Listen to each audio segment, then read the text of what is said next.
Saudações a todos os nossos amigos, sejam todos bem-vindos mais uma vez a este canal. O vídeo de hoje vai ser um estudo sobre a sétima e última trombeta. E nós vamos fazer uma análise criteriosa dos 5 versos que compreende a sétima trombeta. Vamos orar? Senhor nosso Deus, somos imensamente gratos ao Senhor pelo privilégio e pela oportunidade que o Senhor nos concede em podermos compartilhar a Tua Palavra com todos os nossos amigos, todos os nossos irmãos e todas as pessoas que acessarem este canal. Oramos agradecidos em nome do nosso Senhor e Salvador Jesus Cristo. Amém. Muito bem, amigos, nós fizemos 6 vídeos, cada vídeo respectivamente sobre cada uma das 6 trombetas. E agora nós estamos concluindo com este vídeo sobre a sétima trombeta.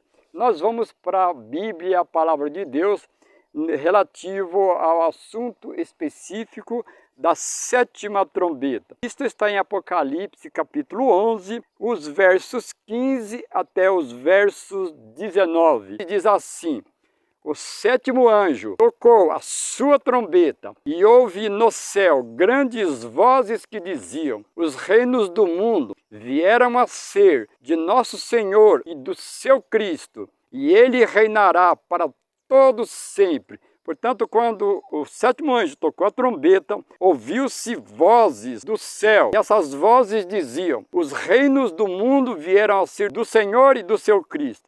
Muitos compreendem, com base nesta expressão, os reinos deste mundo se tornou do seu Senhor e do seu Cristo, como sendo a segunda vinda de Jesus. Nós vamos analisar para verificar se isto é realmente assim. Então agora nós vamos analisar um texto dos testemunhos que vai começar a nos trazer esclarecimentos quanto a isto. E esse texto está no Primeiros Escritos, na página 280, que diz assim: Jesus demorou um momento no compartimento exterior do santuário celestial, e os pecados que tinham sido confessados enquanto ele esteve no lugar santíssimo foram colocados sobre Satanás, o originador do pecado, que deve sofrer o castigo deles. Vi então Jesus depor suas vestes sacerdotais e envergar seus mais régios trajes. Portanto, o texto está nos dizendo que quando Jesus encerrar sua obra de julgamento, de selamento, no lugar santíssimo, ele vai demorar um tempo determinado no lugar santo. Esses pecados que ele removeu do lugar santíssimo, fazendo uma expiação, fazendo uma purificação, ele vai colocar sobre Satanás, que deve pagar a penalidade dos pecados das pessoas que foram salvas. A seguir, o texto nos diz que ele, Jesus, vai depor suas vestes sacerdotais e ele vai envergar seus régios trajes. Portanto, o texto também está nos dizendo que Jesus vai trocar suas vestes sumos sacerdotais, pelas vestes reais, pelas vestes de um rei, porque Jesus neste momento está se preparando para vir a este mundo na sua segunda vinda como Rei dos Reis e Senhor dos Senhores. Agora nós vamos ler alguns textos que vai nos ajudar nesta questão de que os reinos deste mundo se tornou do seu Senhor e do seu Cristo. Isto está em 1 Coríntios, capítulo 15 e o verso 24. Então virá o fim, quando tiver entregado o reino a Deus, ao Pai, e quando houver destruído todo o domínio, e toda a autoridade, e todo o poder. Aqui está implícito uma questão muito interessante, relativo ao que Jesus exerce lá no santuário celestial. Nós sabemos que desde 1844 Jesus está exercendo uma obra de julgamento, selamento. E evidentemente que Jesus também está fazendo uma obra de vindicação. Junto com um julgamento, junto com um selamento, existe uma obra de vindicação, ou seja, uma vindicação do caráter de Deus. Que Deus, desde que surgiu o pecado no céu através de Lúcifer, que se tornou Satanás, desde então, Satanás acusou Deus de muitas formas, de muitas maneiras.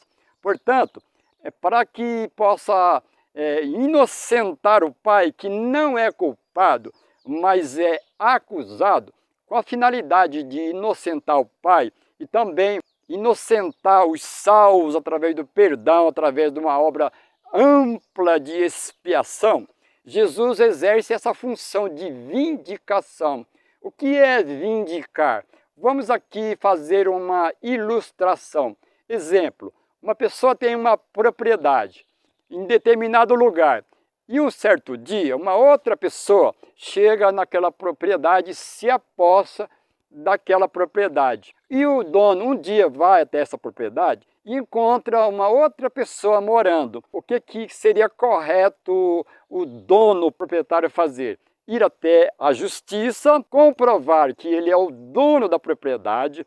Então, juntamente, o dono e a justiça vai até o referido lugar e prova judicialmente que a propriedade é daquela pessoa. Então, verdadeiramente comprovado através de atos de justiça, aquela pessoa que se apossou da propriedade indevidamente deve ser despossada dessa propriedade porque não pertence a ela.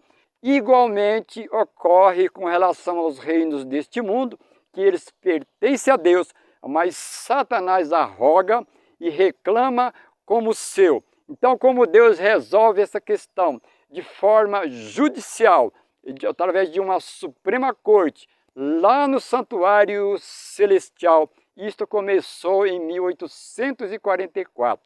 Ok, amigos? Então dá para perceber, dá para compreender bem essa questão e a dimensão disso.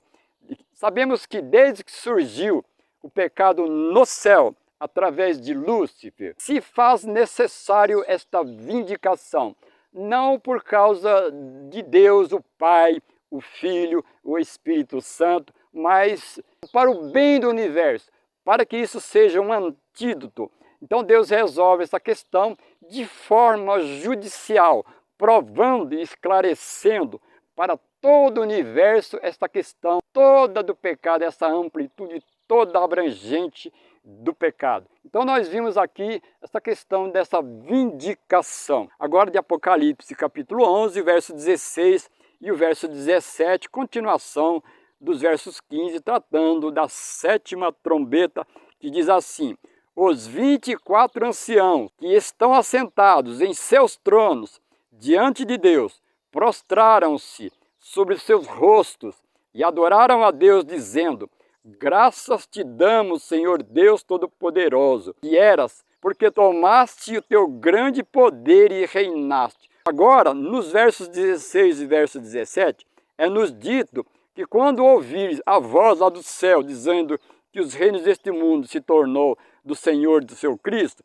os anciãos prestam um tipo de adoração e reconhecimento a esta forma justa, correta, precisa, coerente de Deus agir. Lembrando que estes 24 anciãos são os mesmos que, lá do capítulo 4, que estão ao redor do trono, onde existe uma Suprema Corte Celestial montada.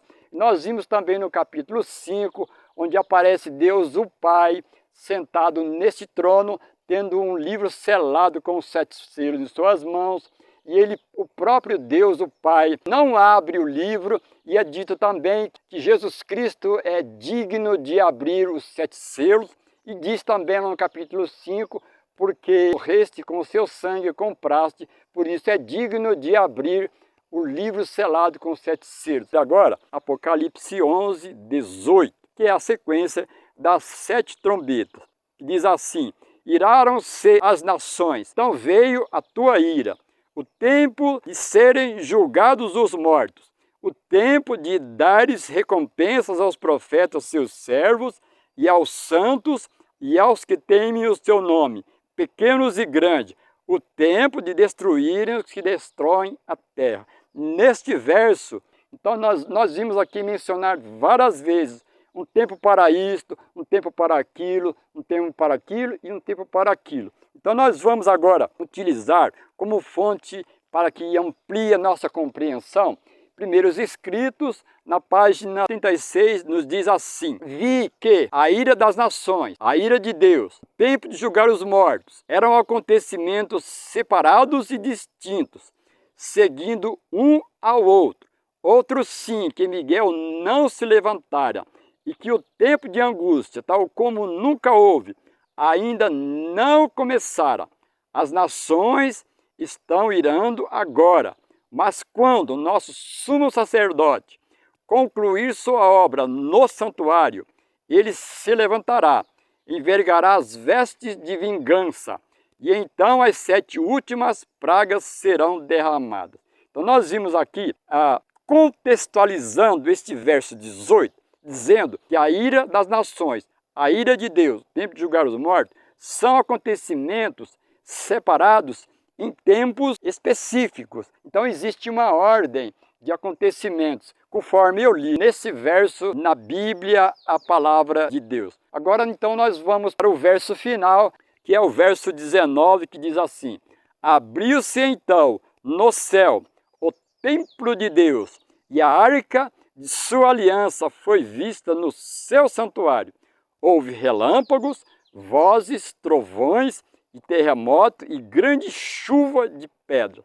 Então agora que é nos dito, é acrescentado uma informação muito interessante.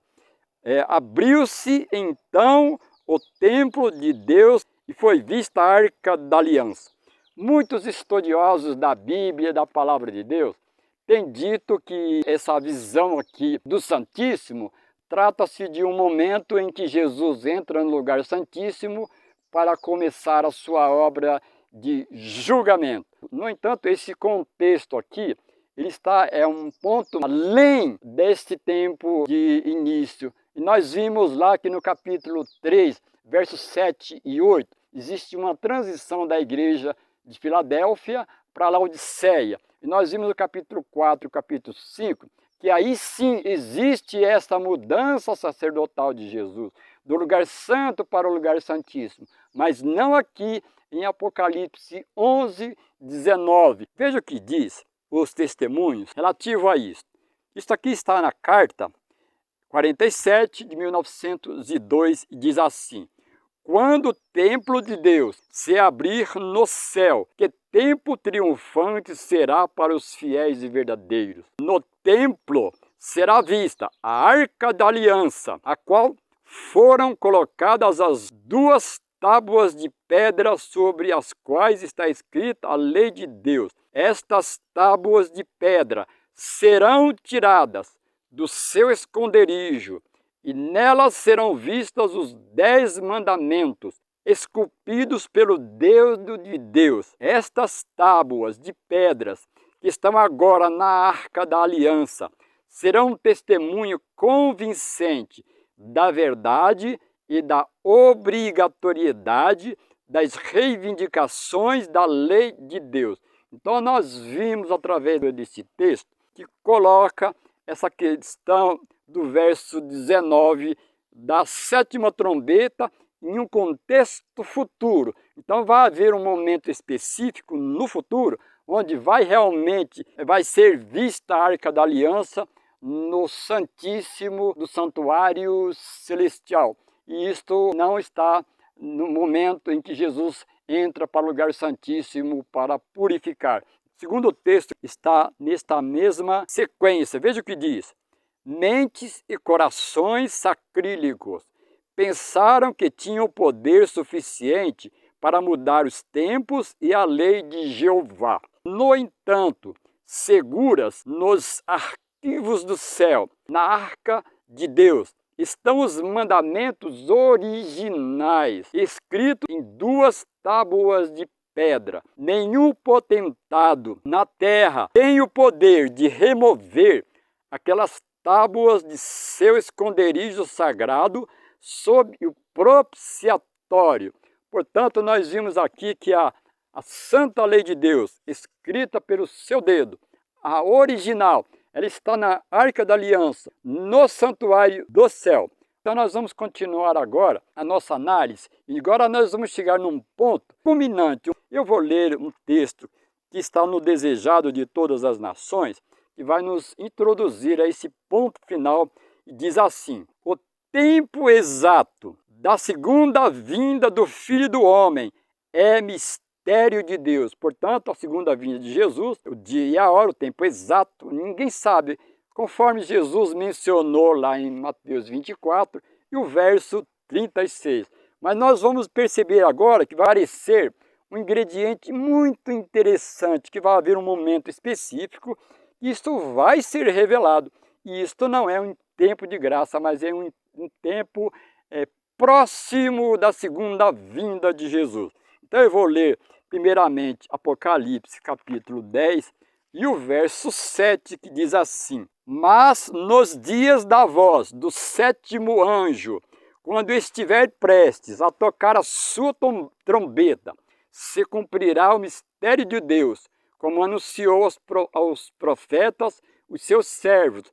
E veja o que esse texto está nos dizendo. Quando o sétimo anjo estiver para tocar a sétima trombeta, o que vai acontecer? Vai se cumprir o mistério de Deus, ou vai ser revelado o mistério de Deus. E nós vamos ver agora, lá no livro de Amós, o capítulo 3 e o verso 7. Certamente, o Senhor Deus não fará coisa alguma sem ter revelado seu segredo aos seus servos, os profetas. Portanto, Deus não faz nada sem antes revelar o seu segredo aos seus servos. Isso está bem claro. Mas nós vimos também no texto anterior da Bíblia, em Apocalipse 10, 7, que vai ser revelado o mistério de Deus. Nós vimos no Desejado de Todas as Nações que o mistério de Deus é a segunda vinda de Jesus. Então agora nós vamos no livro Primeiros Escritos, na página 285. Veja o que diz o texto. Foi à meia-noite que Deus preferiu livrar seu povo, estando os ímpios a fazer zombaria em redor deles. Subitamente apareceu o sol, resplandecendo em sua força, e a lua ficou imóvel. Os ímpios olhavam para esta cena com espanto, enquanto os santos viam com solene alegria os indícios de seu livramento. Sinais e maravilhas seguiam-se em rápida sucessão. Tudo parecia desviado de seu curso natural. Os rios deixavam de correr.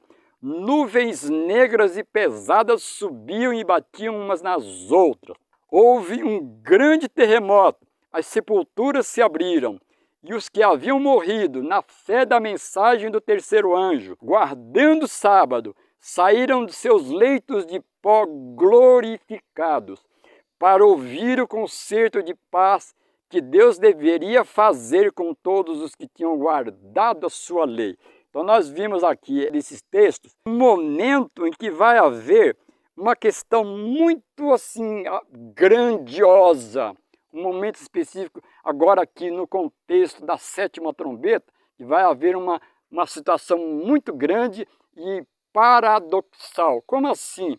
Em que os salvos entenderão, de acordo com os estudos que fizeram, que é um momento específico de seu livramento devido às situações adversas que estão ocorrendo. Por outro lado, as pessoas, ou os ímpios, as pessoas que não foram salvas, verão isto com pavor e espanto, mas assim, a dimensão, a grandiosidade dos eventos, as várias coisas que estão ocorrendo no mundo, então eles vão ficar com muito espanto. Então nós vemos aqui um verdadeiro paradoxo nessa situação. E nós vimos aqui que vai haver, neste momento, uma ressurreição parcial, mista, de salvos e perdidos, de acordo com Daniel 12, 2 e Apocalipse 1, verso 7, nas quais vai ressuscitar um grupo de salvos e um grupo de perdidos. Os salvos serão aquelas pessoas que morreram na fé da mensagem do terceiro anjo de 1844 para cá, guardando o sábado do quarto mandamento da lei de Deus. E o outro grupo é aquele grupo daquelas pessoas que transpassaram Jesus e todos os acérrimos inimigos de Jesus Cristo e dos seus fiéis seguidores. E agora nós concluímos com a última parte que diz assim: e falando Deus o dia e a hora de sua vinda, e declarando concerto eterno com seu povo, proferia uma sentença, então silenciava. Enquanto as palavras estavam a repercutir pela terra, o Israel de Deus permanecia com os olhos fixos para cima, ouvindo as palavras, enquanto elas vinham da boca de Jeová, e ressoavam pela terra como estrondos do mais forte trovão.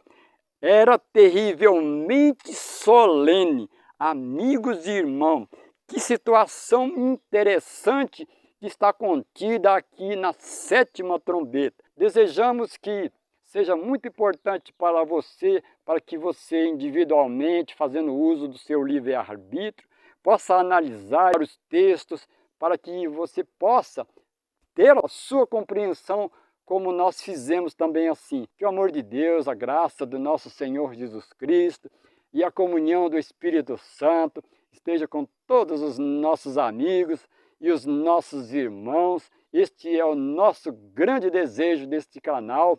Amém.